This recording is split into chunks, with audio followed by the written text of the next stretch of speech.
Welcome to BrotoGP. This is episode number 107. Valentino Rossi did what in Thailand? We're going to talk about that a little bit later. We've got Yamaha to talk about. I'm going to get to talk about brutal tire wear with Michelin's.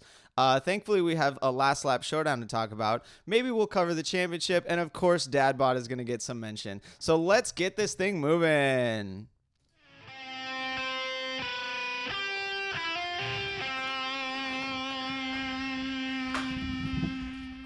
Oh, 1002. Oh, 1003. Oh, what are you doing? Deep burn. So deep in the scapular region and the metatarsal bonus. I don't know. Did you hear me if I did over 1,000? All right, Ron Burgundy. Last episode, Rob told me that I was too drunk and I concurred. So I have given up wine in don't favor. Agree with me right off the bat. In favor of kettlebells. 1003. What is that? An 8-pound kettlebell? Bitch, this is a 20-pound kettlebell. Yeah, no, okay, we could see it now. You know that everyone could see you not doing curls while I was doing the intro talking, right? So about the race in Thailand. dramatic pause. Beautiful. No, before we get to the race, do you find yourself injured from a street motorcycle accident? Kev, you don't find yourself, but do you think any of our fans do?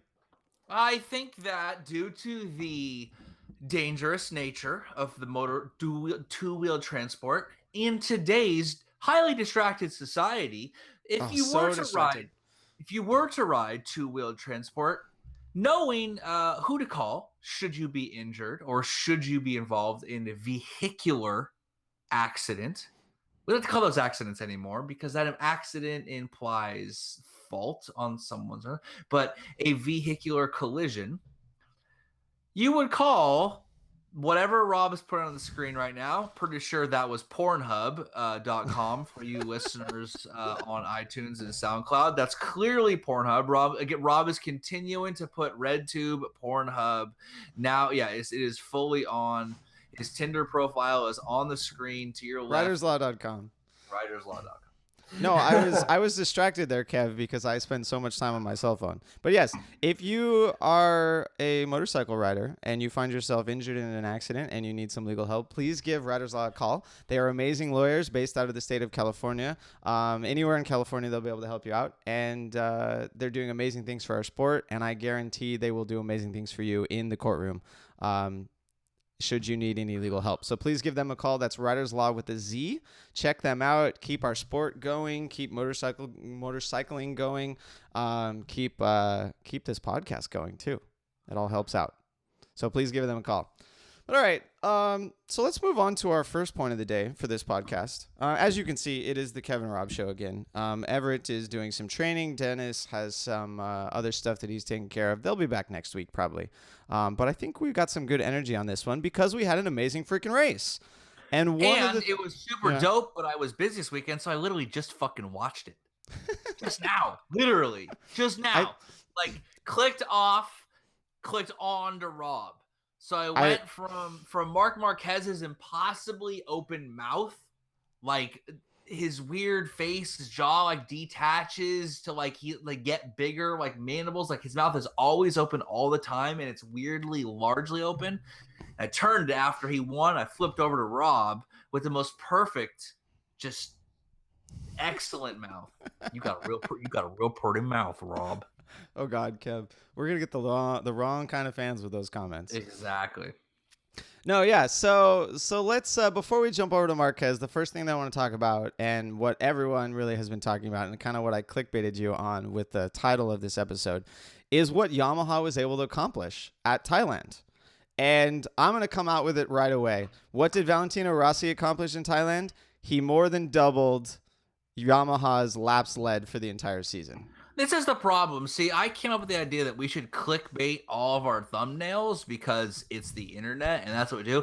But Rob has so much fucking integrity that he's like, our clickbait question Our clickbait images have to actually be relevant. I was going to be like, Marquez put a dildo where? And then Rob's like, but he didn't have a dildo. And I'm like, it doesn't matter if he had one or not. We're questioning where it is. And he has to have like these actual things. Like he has so much integrity that he has a level of integrity that he will do a clickbait, but he won't do it shamelessly. If you've been watching the show Big Mouth right now, that Rob's shame is it back on? It's back on, and now the shame wizard has appeared, because once you're pubescent and your hormones rage, you start doing things that get you feeling shameful, and the shame wizard appears. Rob's shame wizard just comes right up behind that Writer's Law banner, and it whispers in his ear, oh, you feel bad about the clickbaiting. You must know, right? Yeah, so he actually feels he needs to do it. I mean, I'm going to be like, the next episode, I'm going to be like, Alex Marquez fucked what? What instead of who, implying that it could be something other than a human or even a sentient thing. Because what? Right? I feel like so just to make my integrity, or just to satisfy my need for integrity, let's do that exact clickbait when Alex Marquez we've heard about him fucking someone. You had me at satisfy your need. All right. All right, back on topic though. Mm-hmm. So back on top. Yeah, back on. No, sorry everyone. I'm coming off of some sickness late last weekend, so I'm a little phlegmy today. Okay. But we're gonna get through it. No. So my point there was that Yamaha they finally managed to accomplish something this weekend. They doubled their laps led. Valentino Rossi was up front. Maverick managed to have a good first half of the race and then build on that like he normally does and put the bike on the box. They finished third and fourth. And on paper, it looks amazing for Yamaha. And maybe we're thinking that, they're going to continue to improve on these results. But I'm calling it right now. I'm sorry, everyone. Yamaha is not back. On paper, they didn't embarrass themselves. When? In Thailand? Right, like this is literally that meme with the fucking anime guy and the butterfly going up. And it's like, did we accomplish something? Not being terrible. Is this a win? Like, it's just like, fuck, man. Like, we're talking about, like, basically, we're talking about Rossi because Rossi, despite the fact that Rossi just went 5 races without a podium for the first time in his career, he still had the most fans in Thailand by far, an entire cheering section. The commentators made multiple references to it. So we're clickbaiting like crazy with the Yamaha talk because, no, they didn't do anything. All they did was not be terrible. I feel like this is your point a lot of the times for different entities inside the MotoGP paddock. You've raised the exact same thing with Simon, with many of the other factories, and now with Yamaha too. He just like that they didn't suck is not a win. You know what I mean? Like, it's like if the Patriots go fucking do have like a 300 season and then go 500 the next season, it's not a win that they're still terrible. Like, Yamaha is not a grid filler. They're not out there to have respectable results, right? Like, they're not there for that. That's like why Pramac is there. You know what I mean? Like, who fucking cares? Like, Suzuki is there to have like an interesting podium once in a while, but that's not why Yamaha is there. Yamaha is there to fight for wins and the title and potentially win it and do it a bunch. The idea that they've gone from the most successful factory in the 4-stroke era to like, wow, are they back because they got a third while the two like title, fighters battle it out? I mean, they're nobody right now. Yeah. Who cares? You know what I mean? Like, yeah, you would talk about Suzuki. Are they back if they get a podium with Alex? Like we had this same conversation. I don't know if it was the aborted episode, or was that a stillborn episode, or was that an aborted episode? It didn't actually come out, so I feel like you would call it an no. Yeah, we're not going to tread lightly there. All I'm saying is Planned Parenthood also does STD screenings and men's health too. Good save there, Kev. Yeah, good save there. I'm not going there, but we talked about, like, is Suzuki back? Because they got a third and a fourth, right, with Alex Rins and Andre Iannone. Oh my God, are they back? But the difference being is, like, are they back from hell?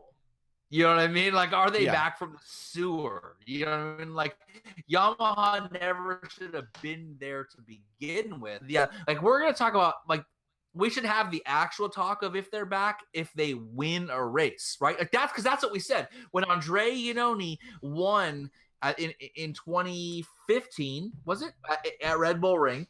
Yes. Maybe 2016. I can't remember 2016. exactly. 2016. Excuse me. And then it's, are they back? We don't know, because the track is super preferential to that style at the time, and we weren't sure, because obviously kind of almost everyone predicted they would win there, and then later on they would go on to win at Motegi in the rain with Andrea Dovizioso. Then okay, maybe they're back, but they haven't even won a race. Like, they need to win a race to have the conversation of, are they back? Because then they got to win it again. Because back for Yamaha is fighting for the title. Well, and not just that. They need to win at some.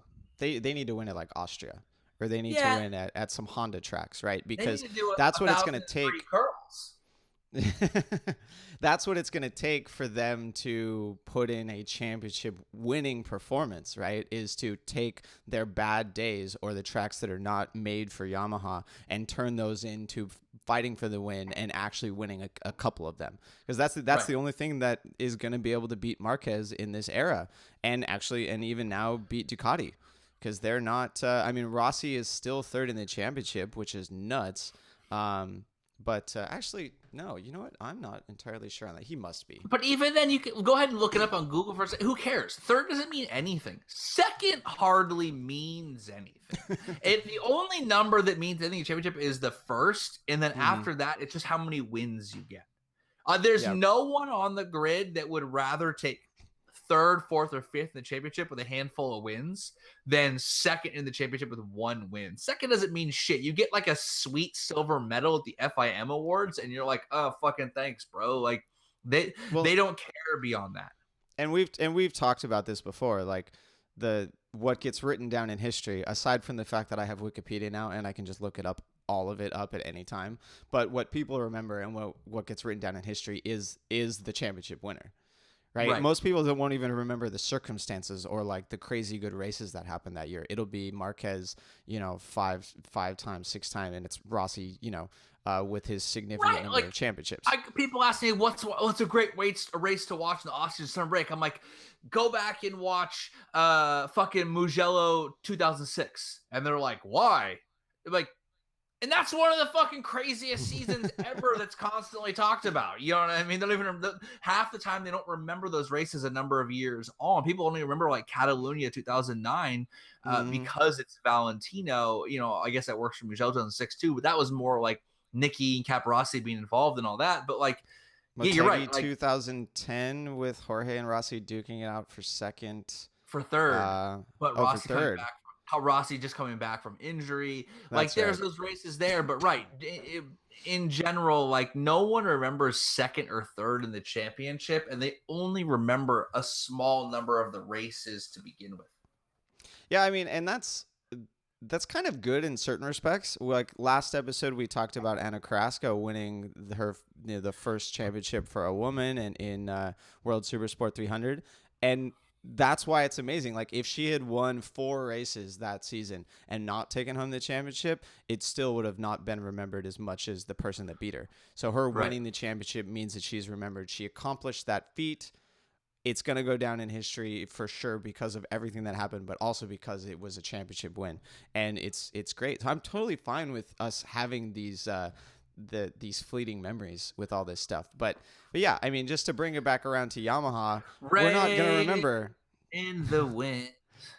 All they are is races in the wind. I'm not going to start singing with you, Kev. Well, no, every time I see Highlander, every time I hear that song, I just think about the show Highlander and how fucking awesome that was, and how basically Rossi is one of those immortals. Really? Can you expound on that while I'm showing Rossi's pass into the lead?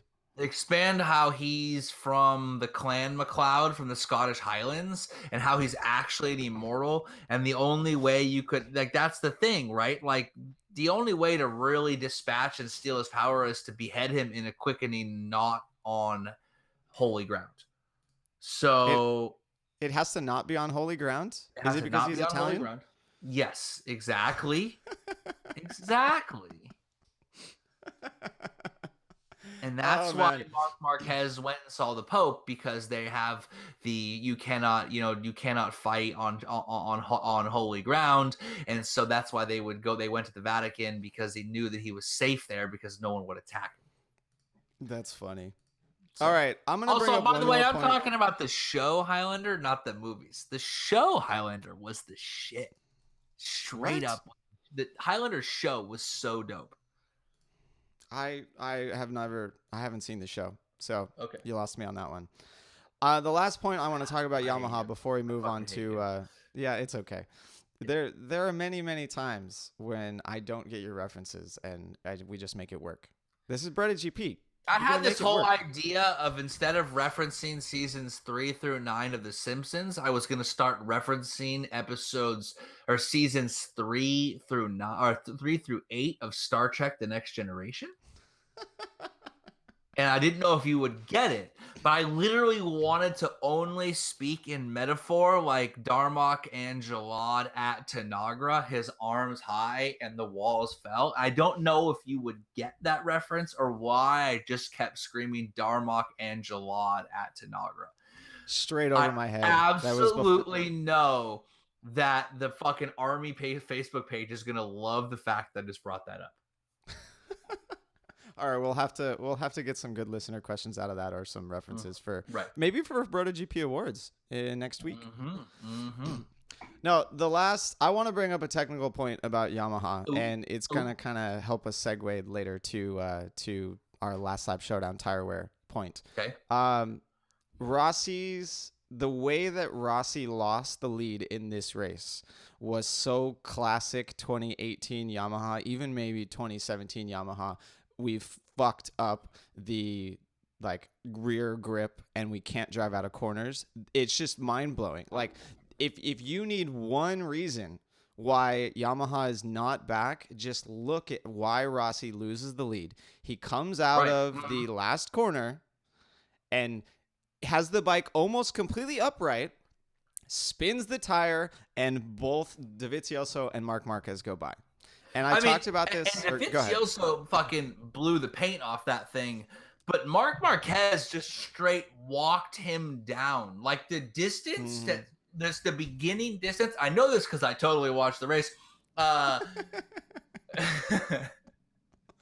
That may or may not be an inside joke to the fact that I don't watch as many of the races as you think. Just kidding. But that's just the World Superbike episodes. But yeah, there you go. There's a laugh. There's a chuckle. Because who watches World Superbike? No one. Like 8 people. Like Eugene Laverty's mom doesn't even watch World Superbike. You know what I'm saying? Like his mom's like, how'd you That's do? a good question. He just calls her and tells her like, oh, I got 9th again. Back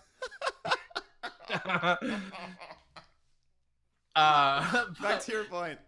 So Dovey, you can see like he blows the fucking barn doors past him, but Marquez, there's like a pretty sizable difference between them, and it's just like it's like they're in 2 different gears. Mm-hmm. Like the how just consistently flies past him. I mean, it's not like, oh my God, there's so much more power. It's just like, wow, look how he's closing the gap. Wow, he's really closing the gap. He's going to pass him. Wow, he doesn't need to slipstream him. He's just going to motor right past clean. I mean, it was like watching a 2 different classes of bikes. It's kind of nuts that Thailand here, like the tires somehow were too soft in the center and would overheat and just spin with the bike completely upright. Like we've heard that the MotoGP bikes spin the tire, all the way down into 5th gear at some tracks. And so I'm not surprised to see this happen. I'm just surprised to see it happen this bad for Yamaha because Like for Rossi to have 10, maybe 15 degrees of lean angle and to get on the gas and the bike just to wiggle around and bikes to go by. It shows exactly what they've been struggling with and is exactly what has prevented them from winning races this season. I mean, they just literally can't hook up. I mean, can't Yep. hook it up, can't get traction, and it's got to be mentally defeating to lead the race, to be doing so well, to finally be there, and then just get walked down. I mean, just wow. No matter how good I am in that fourth sector, and I know because they fucking referenced it like 9,000 fucking times on the fucking pod or on the commentary, and to just get walked down, to get totally caught and blown right past. It's like, fuck, it doesn't matter that I have a spot that I have a secret to, that I can clearly go faster. It literally doesn't matter. The bike has a deficiency that is so hard to overcome. And I think bringing up the fact that Rossi was good in the fourth sector is kind of a good thing to recognize with this track. Like we went into the weekend wondering if it was a Ducati track, wondering if it was like, I think I even said in the last episode that maybe the middle sectors or 3 and 4 are going to be good for Yamaha, or I think last episode I said Suzuki because we were talking about Yonone. and it turns out that that was the case. This was very much a track of two parts.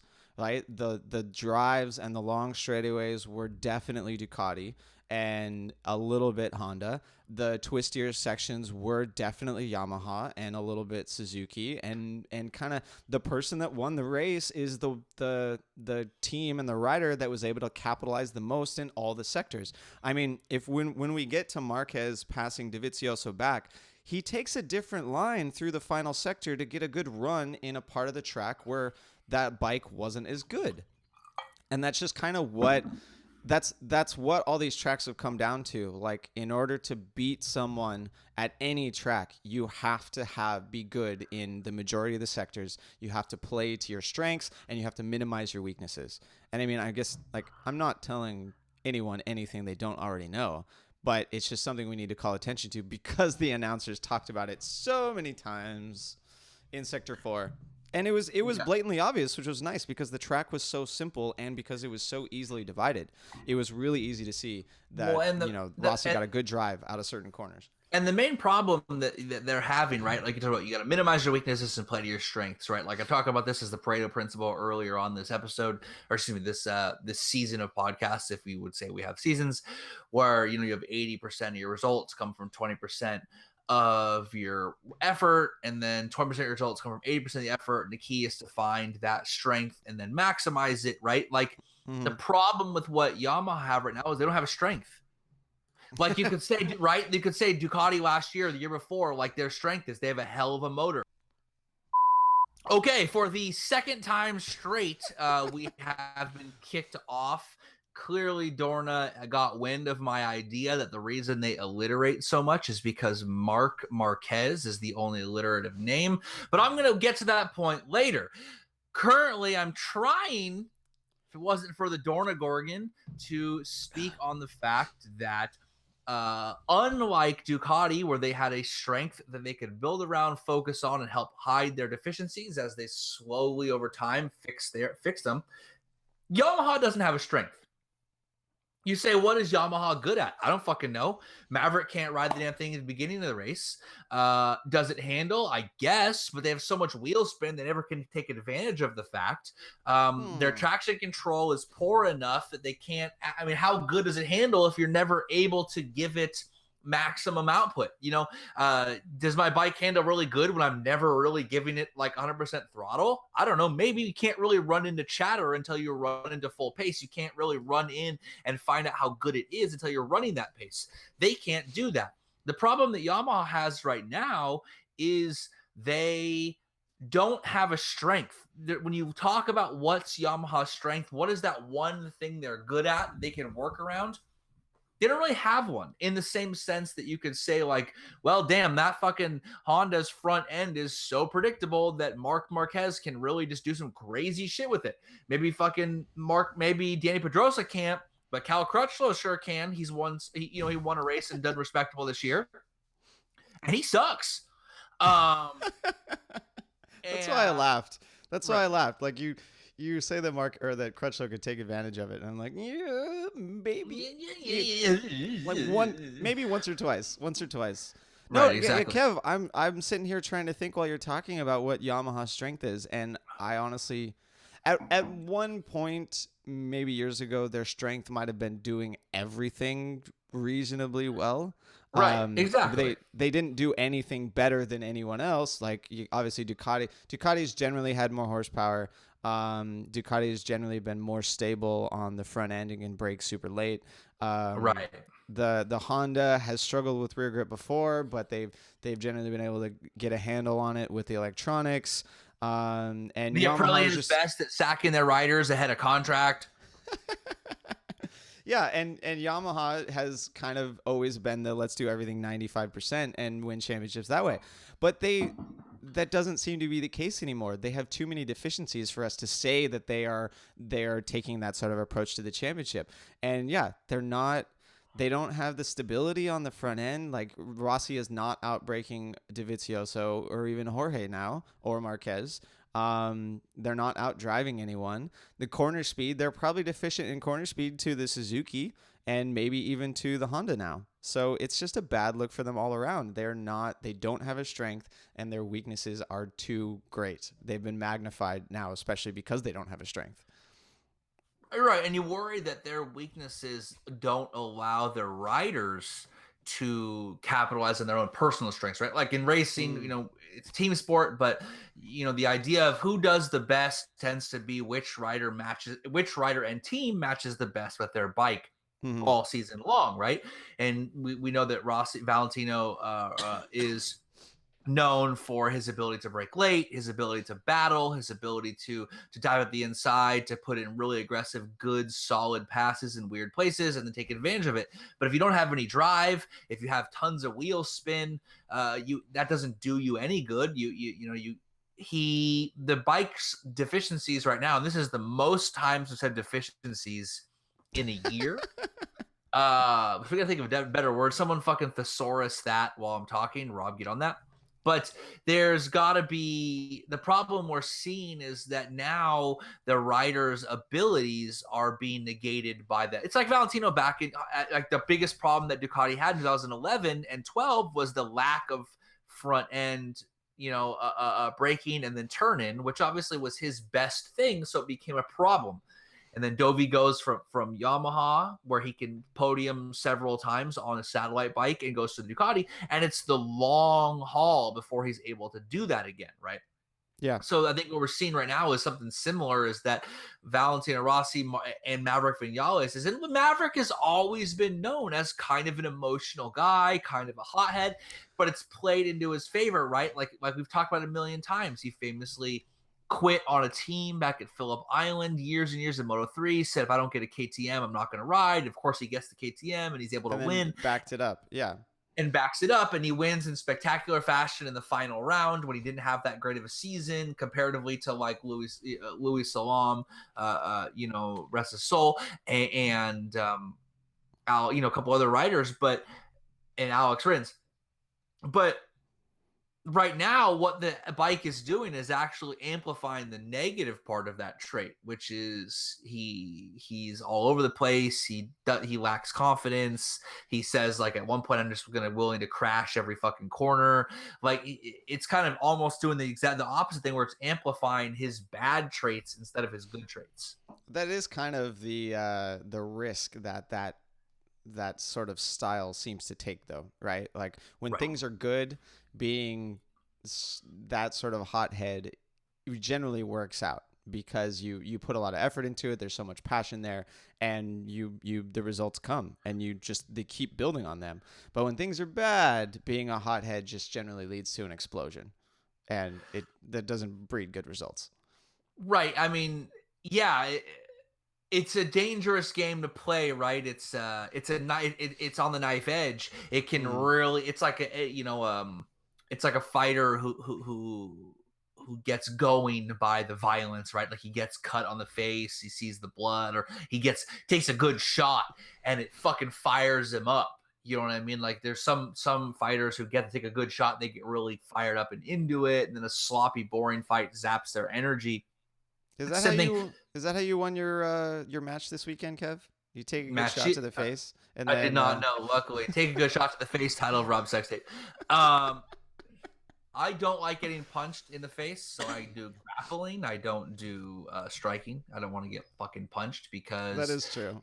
head Occasionally, trauma. like an elbow, though, right? Heck yeah, I have a broken nose from it. I competed last weekend as well, and a guy had a cross collar choke, and it went up onto my nose, and I thought I was going to have to accept the fact that he was going to break my nose via just consistent pressure, but I didn't have it. But that's why my nose is all fucked up. So don't judge. And that's why I have the camera like a slight angle, because if I'm straight on, you're like, God damn, that asshole's nose is crooked as fuck. And not enough lighting. That's your whole plan. Not enough lighting. Exactly. No, but what all I'm saying is that when you hire an emotional writer or a writer from whom that fire can add a tenth or so, it's not a bad plan because it's motorcycle racing. The red mist comes down, and that can be seriously advantageous. But if you give him a bike that makes him question himself or makes him question the team, you drop quick. Yeah. You know, it takes away that ish that you paid for. And that's what Yamaha is having right now, that their bike is actually taking away what would have been the positive qualities of their riders. All right, let's round it out with that one and move on to our other main point. Damn, hard Thailand. segue. Hard segue. Transition. Hard segue. I mean, I could talk about Yamaha's traction control and their tire spin all the time, but I want to talk about tires more, actually, even on the other motorcycles. So my main takeaway from Thailand isn't actually related to Yamaha, and it's related to Michelin. Mm-hmm. Okay. I love the Michelin-era. So you love talking about worn hot rubber in Thailand. Sticky tie rubbers is what Rob is into. So I was wondering how you were. It's 9:54 p.m. Pacific Standard Time. I'm drinking red wine, and Rob is about to explain to me his experience and ideas behind sticky, burnt up rubbers in Thailand. And that's the thing. They were burnt up. Michelin actually brought the Austrian construction for their tires, because when they were at the test, apparently the tires wouldn't last more than 6 or 7 laps, so they knew they weren't going to be able to race on those. Austria produces a lot of heat, especially in the rear tire. So they bring that construction. They bring 4 compounds, 2 mediums, a soft and a hard. Obviously, everyone qualified on the soft. I think a few people raced. Alicia Spargo raced on the soft rear, and I think 1 or 2 others raced on the medium rear. But everyone else chose. Yes, a few people had the medium front, which it was actually surprising that that Cal went with the medium front. And then everyone else that went with the medium front. I mean, going medium on the front is okay. You can even go hard on the front, but you always got to go soft on the rear. That's as soft as possible. That's the big mistake that dudes make when trying to focus on the rear, is they go too hard. You have to go soft on the rear, okay? It might sound good to go hard. It might even sound appealing to go medium. Your ride might even think that medium is an okay pace. They're wrong. The ride is wrong. Soft is the only acceptable pace for the rear. As soft as possible. As soft as possible. Soft, smooth is what you want. That's all I'm saying. You have to go smooth, and you have to choose soft. It doesn't matter what they think they can do or what the ride thinks they can get away with. They're wrong, and the problem is that if you even think you can go hard, you're wrong. You already made a mistake. So that highlights exactly what was happening in Thailand, because the hard was the only option. This is all talking about Thailand. When you're in Thailand, do not go hard on the rear. The soft was so soft, though, that it was actually too soft. So contrary to your point about go as soft as possible, the soft was too soft. And we've seen this previously with Michelin races, right? There have been quite a few this year where the riders go out, they know that tire wear is going to be significant, and the ones that end up winning the race are the riders that hold back for the first 3 quarters, and then 5 laps. Literally my point. Oh, so if you're gonna go on the rear, you have to hold back. No matter how excited you are about the rear, you have to hold back. Sorry, so when you were saying soft, you didn't mean the tires, you meant the effort that you're putting into it. Correct. Yes. Yeah, so this is now what I like to call the classic Michelin-era race, right?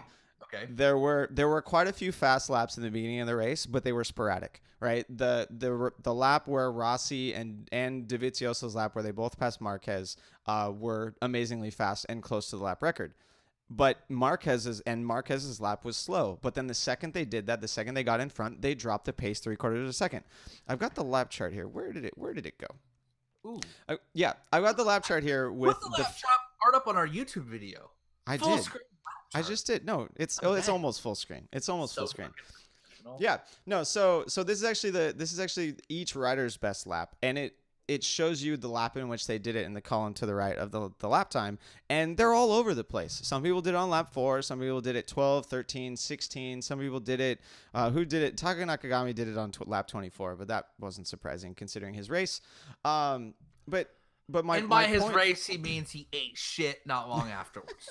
Yeah, and then got up. He cannot go hard that early on the rear and think you're not gonna get shit. In Thailand. In Thailand. Exactly. But no, so it really seemed like in this race that riders would pull out 8/10, maybe a full second to make a few passes, then they would drop it back down to the mid 32s. And you can even see in this lap chart now, there's actually a crazy small difference in lap times from the best lap. Crazy small is the problem, and why you can't go super hard off the bat. Because that's my last one. So Marquez went out with a 31.4, or Marquez just posted the fastest lap of the race with a 31.4, and Jordi Torres in last position on this lap chart did a 32.8. Right? We only have a 1.36 second difference between the fastest lap of the race and the slowest best lap of the race. So it's crazy to see that the field is this tight, but it also isn't surprising given what the leaders had to do to make it to the end of the race with the pace that they were moving at, right? And this, to me, is the classic Michelin-era race, and I love seeing it. It bunches the field up. We get 6 or 7 people battling in that group, and then with 5 laps to go, 3 or 4 guys, the ones with the tire left, go ham, pull out, and just bust their ass all the way to the finish line. And lately, if you go ham and then pull out fast, you are going to bust ass. That one was too much. That one, yeah, we'll go. Hold on. We gotta have a talk, guys. All right. I can't even do it. I said it was the last one, but it's not. You literally said if you go ham and pull out, you're gonna bust ass. I don't understand how you expect me to have a respectable podcast about the Thai race when that's what you're telling me. Don't set me up to fail, bro. Why do you think that was failure? Why do you think that was failure? No, I've made my point here. I hope that Michelin continues to make tires that operate like this. I hope that Michelin continues to bring tires that degrade if you push them for the entire race. I hope that Michelin continues to make the anti-Bridgestone tires. I mean, we saw throughout the entire Bridgestone era that racers could go as fast as they liked and still do lap records at the end of the race when the fuel level was low. And a lot of those races were boring. And I feel like this year, last year, with the battles between Dovizioso and Marquez, we're seeing a quality racing more consistently in MotoGP.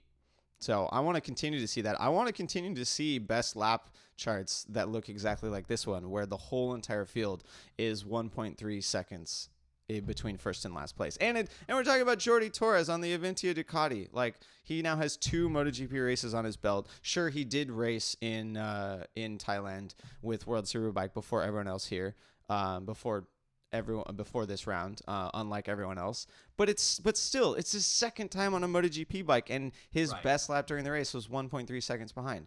Like, if we talk about any other class, the discrepancy in lap times, the discrepancy in talent, and we've talked about this with World Superbike. It's the same thing, obviously, even in my class in Moto America, right?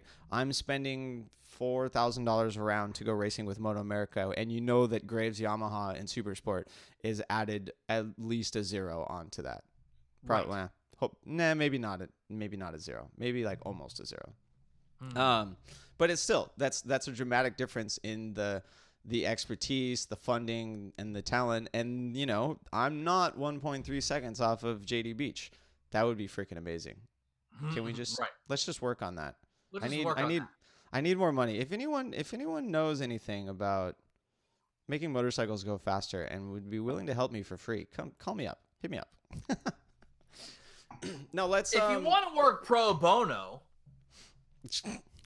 not unlike Reiter's Law. Just kidding. They don't work pro bono. You got to pay them assholes. That's true. You just got oddly loud there for a second. Yeah. Did I really? Well, let's see. Boom, boom, boom, boom, boom, boom. Okay. Someone's complaining about our levels. I don't know. The other day, levels, we had a lot of problems. We had an episode that fucking was stillborn. We had to re-record it in the middle of the night. God, fucking quit hating. We're trying. We're trying here. Right. Yeah. We might give. I think I know what the problem is, Kev. The problem is the fact that you're not in San Diego. You want to move there? I mean, you've talked about it before. I've been told by many other people that BJJ is huge in San Diego. It's like a mecca. Yeah, it's a mecca of North American jiu-jitsu. Rob is there. We could go to Mexico. I just want to move to Mexico. There's actually, Mexico is reasonably cheap, and there's good wine down there. Yes. I know a bunch of people that commute across the border to like just come and work. They live in Mexico. They're American citizens, and they commute and they just work up here. It's doable. Yeah, no, that's it. Not unlike Krusty the Clown. I want to go to the happiest place on earth, Tijuana. I actually saw a video today that said that the Jump the Shark episode of The Simpsons was... I already know it. I can tell you what it is. Was the episode where Seymour Skinner isn't Seymour Skinner. Was the Something in the Popper was the title of it. So it is not that. Seymour Skinner was Armin Tamzarian. If you want to know his actual name. But that's not the Jump the Shark episode. No? No. I will tell you the Jump the Shark episode. Do we want to stop for a second and talk about when the Simpsons jumped the shark, but in a good way? Normally, jumping the shark is bad. You have a terrible episode that causes you to jump the shark. The Simpsons, in their pure genius of showrunners Josh Weinstein, was able to jump the shark with one of the better episodes. The Simpsons jumped the shark with the Frank Grimes episode. Oh, I feel like you've made this point before. And the reason they jumped the shark with the Frank Grimes episode is up until that episode, Homer was treated as a normal person who just got into zany adventures, so to speak.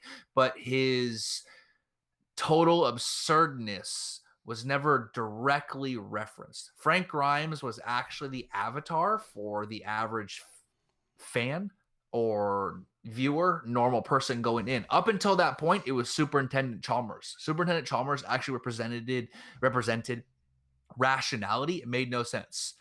Really? I.e., the Aurora Borealis at this time of year in this part of the country located directly within your kitchen. Superintendent Chalmers was a totally rational, normal guy who pointed out that nothing made any sense. But Frank Grimes took it to the next level by pointing out the absurdity of Homer's life. You have a daughter with pearls, a son who owns a factory, that the fact that you are the safety advisor. They made multiple jokes to Carl and Lenny F. Masters, but Homer just showed up. So what happens is they jump the shark by breaking the fourth wall, by breaking the meta, right? Like, so the meta Breaking it of this, so hard that right? that it just brought the whole thing down. Like the meta of The Simpsons is that Homer is this character that for some reason is able to get in all of these crazy adventures, right? Because they changed it. Originally it was Bart. Then around season 3, 4, they realized it was actually Homer, and they went on a stretch where Homer was the main character, and the whole crux of the show was based on that. Frank Grimes broke that meta and broke the fourth wall and pointed that out directly to the fans. I don't need high voltage. I don't need gloves because I'm Homer Simpson. Right. And then the end of the episode is him saying, Marge, turn the television down when we're sleeping at the funeral, and they all laugh. And that funeral is actually a metaphor for the death of the meta of The Simpsons, which was that Frank Grimes' death was the death of the wall of rationality that this world exists. That's after that they began to make references to the fact that no one knows where Springfield is. They made multiple fourth wall breaking or self-referential. That was the death of the fiction that this world was like a real world that he just lived. They pointed out the absurdity of it. When was that episode? Or so what for season? Seasons 1 through 9, we were waiting for Godot, and then in season 9, Frank Grimes appeared in the guise of Godot. If you get that reference, you're my new best friend. I don't get it. I'm sorry, Kev. I guess you're not. I guess you're not moving to San Diego anyway.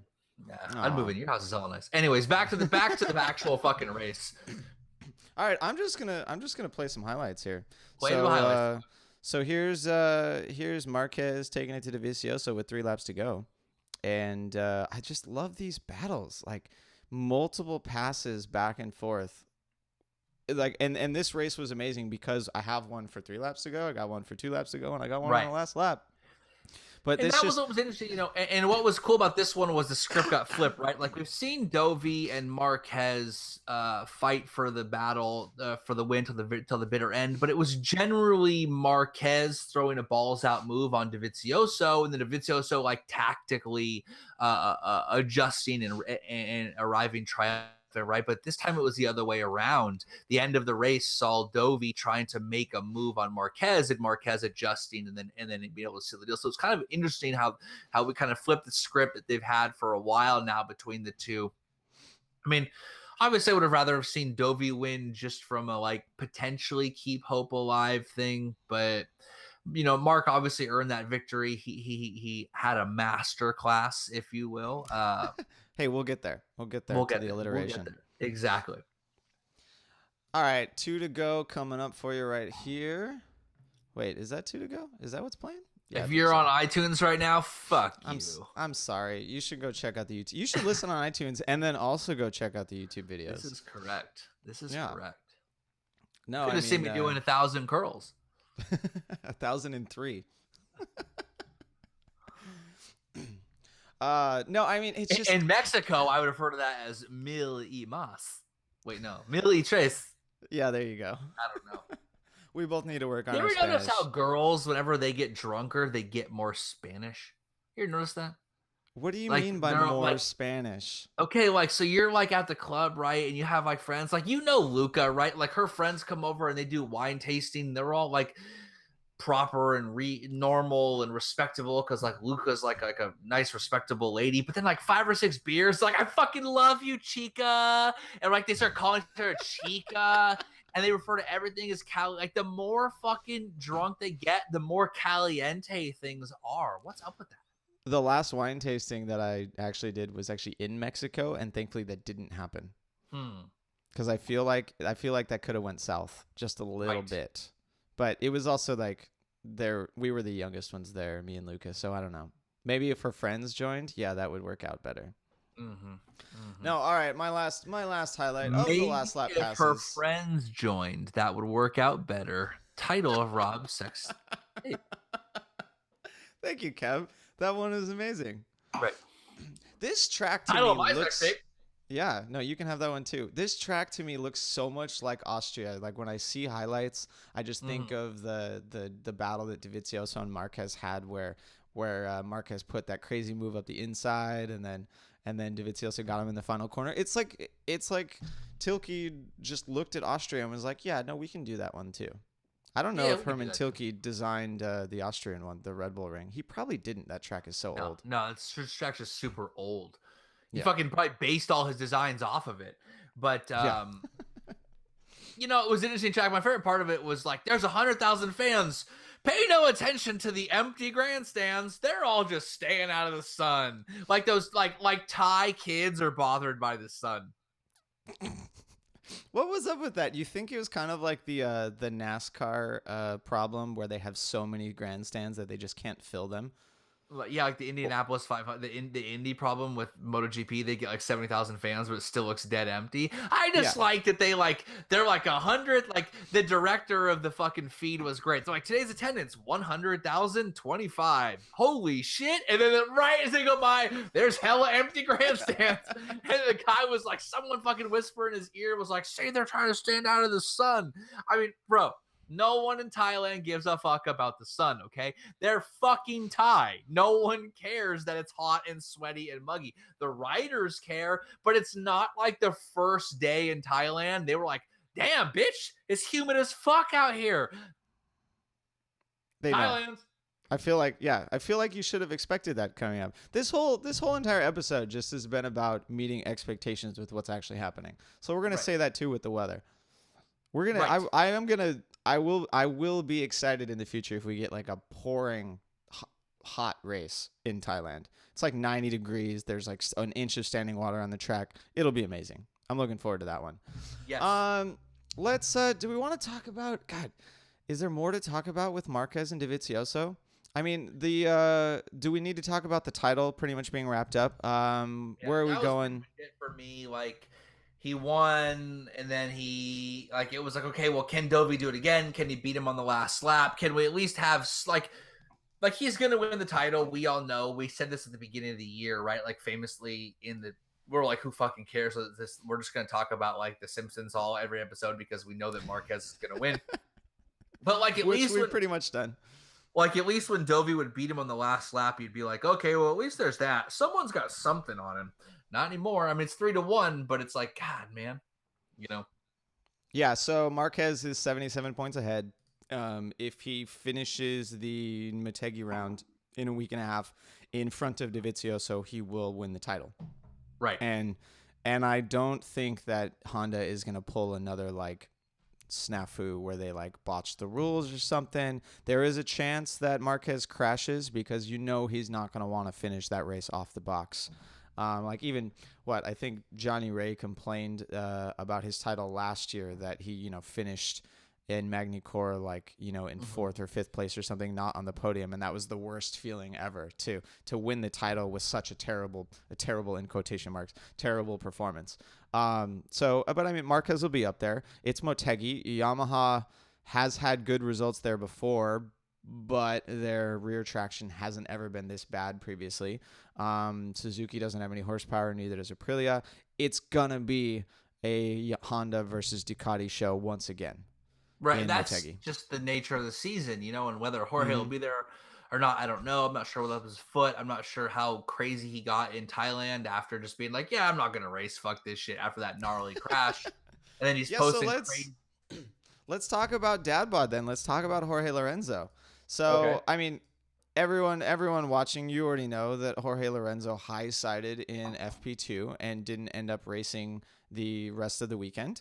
Apparently the main reason why he wasn't able to ride is because he cracked a bone in either his wrist or his hand, and like it wasn't an aggravation of the dislocated foot, even though I'm sure that did happen as well. But it was mostly a wrist or hand injury that prevented him from racing, and we missed him in what could have been an amazing showdown between two Ducatis and a Honda.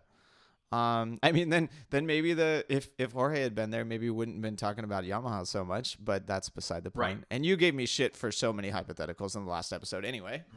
Right. No, so like God, do we think that Jorge has lost motivation for the rest of the season? No, I'm not going to go that That wasn't far. even his fault, man. That was a fucking gnarly high side. Yeah. And that was bad, man.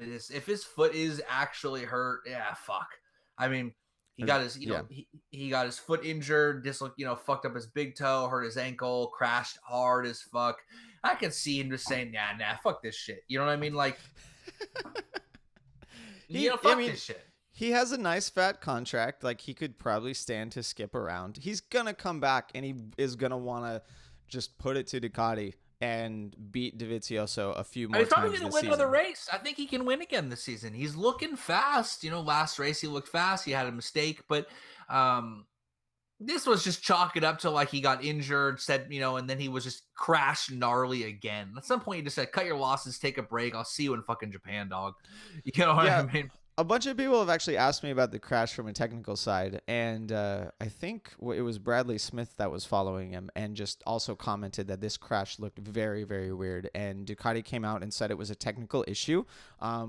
Given that they're a factory, they're not going to confirm what actually was wrong. Maybe they'll tell us after the season is over, but a lot of people have speculated that the rear tire locked up, and it kind of looked like it. Like, it didn't really seem to be an engine braking issue. These bikes have, even if the engine braking control that holds the butterflies open a little bit and provides a tiny bit of power to prevent the rear tire from locking up, even if that were to fail, they're a MotoGP bike that still has a slipper clutch, right? Like Jorge may use the clutch a tiny bit on corner entry. Some riders still do just a little bit to give a little bit more slip. I don't know if he does. I don't know if Jorge does consistently, and I definitely don't know if he did that corner. But the crash, the whole thing, a lot of people commented that it looked like the two-stroke days when a motor would seize and the rear tire would just come around. It looked like a gearbox failure. It was like that, just fucking just locked. Yeah, I mean, Ducati has had chain and sprocket issues before. It would be nuts if it was that, but it's not outside of the realm of possibilities. Ducati was one of the first ones not the first one, but they definitely invested heavily into the seamless shift gearbox and got it working really well quite early when those things started to exist. So it's not like I doubt they're pushing the technology with the gearbox at this point because they've been around for so long. It's just crazy to see this happen. And then at the same time though, Ducati, they straight up told Jorge, this will never happen again. Like, good on them for having the confidence to say that, because, and I think that was one thing that Jorge said in his press conference was he needed to know that it wasn't his fault, that it wasn't something that he did that caused this crazy high side. Right. And the real answer is that's why Ducati says it. It doesn't matter whether they said it or not. They know. I mean, I'm not even laughing. Like, sometimes you just take ownership of it, right? Like, sometimes if a rider has something bad, you realize, like, you just take, as the crew chief, as the crew, as manufacturer, sometimes it's your idea. It's on you to recognize that you should take ownership of a problem, even if it's not yours, because you can't control what goes on between the ears of the rider, and you want to kind of reduce any problems in that area if at all possible. So whether Jorge did anything wrong or not, I'm not to say, and I don't think he did. But even if he did, they're not going to say it. What are they going to say? They're not going to say, oh, well, fucking asshole fucking dropped 2 gears on accident without losing the car or whatever. You know what I mean? Like, he you know what I mean? He fucking smoked the fucking gearbox on a start or practice start, and then it fucking locked up. Whatever it could be, it doesn't matter. The point being is that they're never gonna say it was his fault when it clearly looked like a mechanical defect, whether he caused it or not. That's funny. I totally thought you were gonna go with the full-on implication that it was Jorge's fault, but they're saying it just to keep him sane. Oh man. But yeah, no, I mean, it's a very good point. They shouldn't. I feel like some manufacturers have screwed that up though. They've definitely mind fucked their riders when they didn't need to. And but Ducati did the right thing in this case, both for Jorge and themselves. Oh, I guess the right thing would have not had the issue to begin with. There one more technical point on that. There is supposedly we'll be able to know if it was a full-on technical problem if we look at the engine allocation whenever that is published. So if they Right. withdraw the motor that Jorge was using at that time, I mean, of course, they can say after the fact, like, oh, there was some crash damage and we couldn't use it because that bike was pretty much destroyed. It was fucked. Right. Yeah, we got to look at the airbox. We got to look at the velocity stacks, the upper injectors. I'm actually kind of surprised at how small the airbox seems as far as air volume. There was a whole bunch of shit going on there, which was great to see. But because the bike was destroyed, Steve Day thought the motorcycle was in two pieces, and I kind of did as well. Not to agree with him. But yeah, so Ducati, we're not actually going to know if there was something internally wrong with the motor just by looking at the allocation, but we'll have a slightly better idea. Right. So let's circumstantial evidence and hearsay. Those are kinds of evidence. We thrive off of circumstantial evidence, hearsay, speculation, and the word deficient. Correct. Even though we could say defect, fault. There are many synonyms for deficient. Or deficiency. Deficiency. Synonym. Next thing you know, you're going to refer to your car hole as a garage. Cinnamon. Oh, perfect. All right. We don't have any listener questions this time, but we're gonna because we didn't fucking ask. Yeah, that and last week it didn't go so well. Or last episode. We still will get your review of The Room at a later date, but it might be on not a full episode. No. BrotoGP Awards here. So let's start off with the first one. Mr. Irrelevant. Kev, who are you going to give the award Mr. Irrelevant to this week? One Mr. Daniel J. Pedrosa. What is that? There's no way. That's actually his name. No, there is no. No, yeah, I totally looked it up. His name is Daniel, but his name follows Spanish naming conventions. It's Daniel Pedrosa Romal. There is no, but I know why you said the J. What does the J stand for? My story stands for J. Go ahead. Make your point here about Daniel J. Pedrosa. The point being is that they were talking about how he crashed out of sixth. He ruined his chances to get a podium finally this season. Fucking hell, man. I love Danny, but what is going on? Why is he even there? He couldn't be more irrelevant to any part of GP right now than Danny Pedrosa. You could not be a more irrelevant rider. There's literally zero story. He just doesn't. He's there, but he might as well not be there. The story is the lack of story. The story is the part B to Soriano's Law may Correct. fail. And part B to Soriano's Law is that Danny Pedrosa will win at least one race in MotoGP every single year that he competes full time. And we kind of were hoping that he would kind of get into the stride. That's not the phrase, but pick up his results so that he could win at Sepang like he's done previously. But it's not looking good for this season. Yeah, sorry, it's like a weird sound outside my house. It freaked me out for a second. It's like Slender Man out there. Look out the window behind you. Is there anything out there? No, nothing creepy. Moving on. No. It's just kind of sad. You know what I mean? You can't even say Scott Redding, right? He qualifies towards that very end. But look, he made up 7 places in the first fucking lap, right? There's just no story with Danny. The story is that there's no story. It's so sad. It's fucking terrible. God damn. All right. Moving on to BrotoGP Award number 2. Our best bro for the Thailand round. This one is so easy. If you don't know who I'm thinking of for best bro, you got to go watch the middle class race. Luca Marini for best bro. Right. Bro has a somewhat difficult start to the race, right? Ends up having to battle back to even inch towards the podium. He's got 2 KTMs in front of him. He started even further back there. He runs wide on a couple of corners so much that we're all wondering if he's going to get a penalty and have to fall back a position to the guy that's like 4 seconds behind him because he runs wide on corner exit too many times. Skirts that rule, probably because he's Valentino Rossi's half brother and because he's making the race really exciting.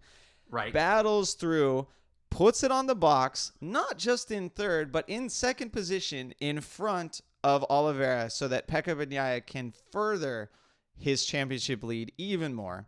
And then, of course, what happens? Luca Marini pulls up alongside him when they finally cross the finish line.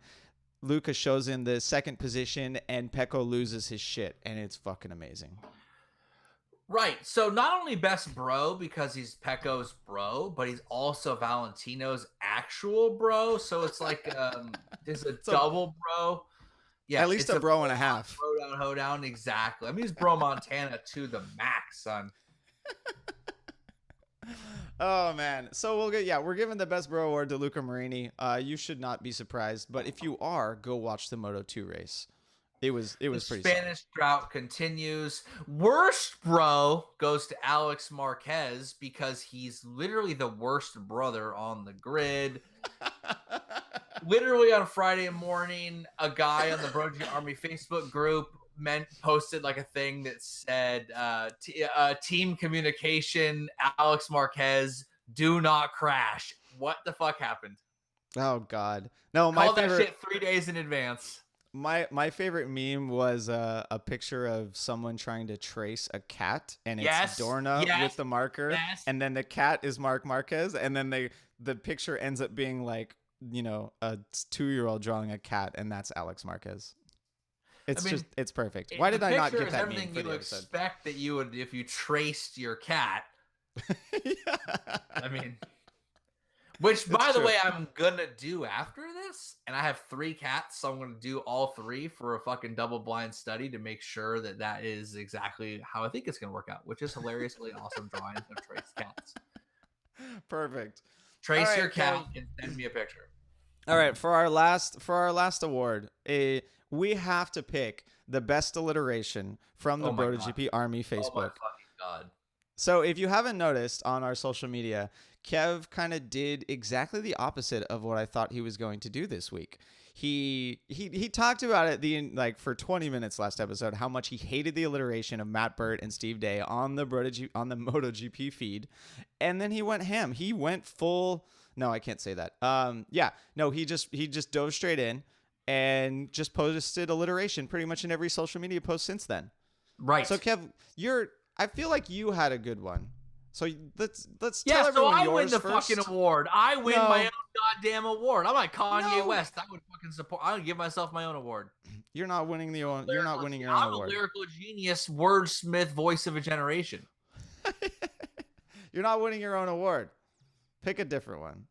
What? I mean, the alliteration thing drives me fucking nuts. And my favorite part is I'm slowly ruining MotoGP for everyone because I've received multiple messages that said I never actually noticed till you pointed it out. And now it's all I can notice.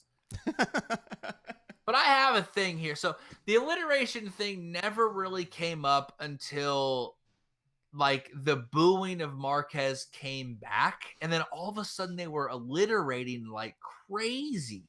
And I kept thinking, like, what the fuck? Why would he change his commentating style to something clearly so disliked?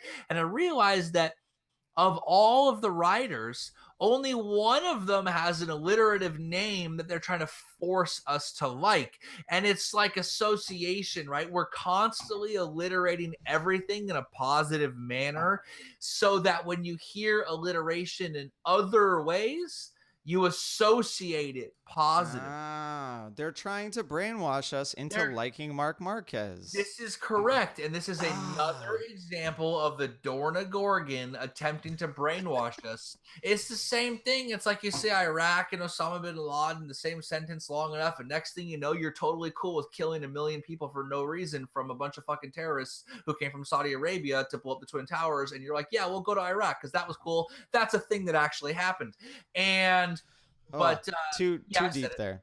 But it's the same thing. You just make associations, right? So you make an association with alliteration in always a positive manner. He never says like devastating day for Dovizioso, who destructively destroys his title chances, right? Like it's never a negative thing, right? It never says like crappy Crutchlow craps the bed because he's fucking crappy as fuck. You like there's never like a bad alliteration. It's always positive.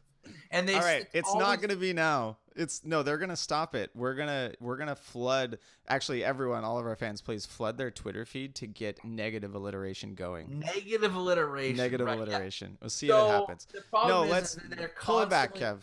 Pull it back. Pull it back. We gotta finish this one up with an actual award. I need you to pick the best one. So we're gonna start with Brian. Much maligned Maverick moves to maintain momentum at Motegi. Bada boom. I like that one. That's a good one. So maligned. So fucking maligned. I know. Actually, the funny thing is most of these are M. So here's another M one. But did Magneti Morelli make a major monumental or minimal contribution to this momentous moment? Nah, that doesn't work. He adds too many non-alliterations in there. There's not enough breaks. All right, here. The only non-M one in here. ECU engineers engendered effective electronic egalitarianism. What? I was going to add my own, which was Pecco Pounces as perfect protege pair proudly pulls popular podium. That's my contribution. Solid. But you can't win the award. Why can't I win my own award? You can vote for yourself as much as they tell you can't in third grade. You can vote for yourself. I fucking guarantee you the Don voted the Don. Yeah, no, he definitely did. Like, you can vote for yourself. I'm voting for fucking Pecco Pounces as popular protege pair proudly, whatever I fucking said. I'm voting for myself. I'm voting for myself. While magnificently manhandling a Movistar MotoGP motorcycle at momentous motions of magnitude against meager odds, mastering old masters. What about Marvelous Mercurial Marquez masterfully manages MotoGP machine monumentally? That's me again. That's me again. You again. That's me again. The best part is, guys, that Rob and I have to vote on this. Yeah. And I'm 50% of the vote, bitch. Yeah, I feel like I'm going with Brian's E1. I'm sorry. So we're split. It's a hung jury on this one. Fucking Brian.